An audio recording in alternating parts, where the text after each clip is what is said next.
Emotions and consciousness. Emotions are mental states of consciousness from which a human being never seems to be able to escape.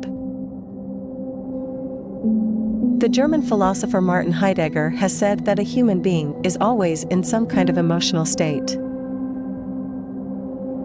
According to Heidegger, even the absence of the experience of a clear present emotion is still an emotion. Thus, emotions are essential mental states that play an important motivating role in making choices for action. An emotion is a mental state usually accompanied by a clear perceptible physical expression. Underlying an emotional mental state is a measurable neurophysiological complex that cannot easily be translated into a high-order thinking account.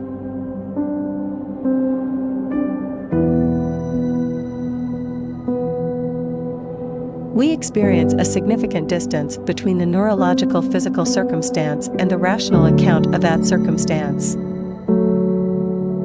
It follows that a particular emotional mental state cannot easily be identified with a particular neurophysiological complex. What is present in this mechanism that explains why laughter is not experienced in the same way as sadness? And why does pain have a completely different phenomenological expression than an itch? Physical sensations can be so diverse that connecting them with one-to-one certainty to a particular mental state remains an almost unsolvable puzzle.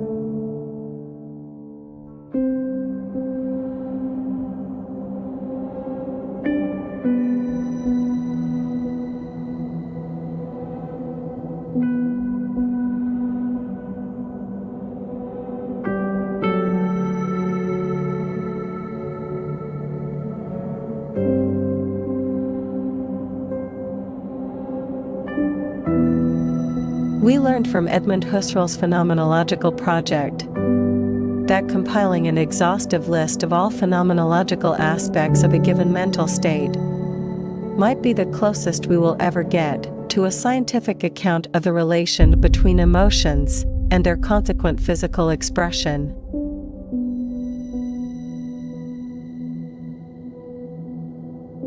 The asymmetry between the scientifically measurable aspects of a neurophysiological state and the subjective experience of that neurophysiological state has famously been coined by David Chalmers as the hard problem of consciousness.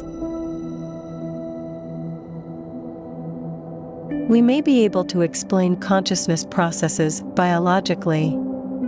However, we cannot provide a scientific account of how these emotional states show themselves and how we can understand these experiences in a unified and scientific way. Understanding how the brain functions and how it stores and remembers knowledge is a relatively straightforward problem, therefore oppositely referred to as the easy problem of consciousness.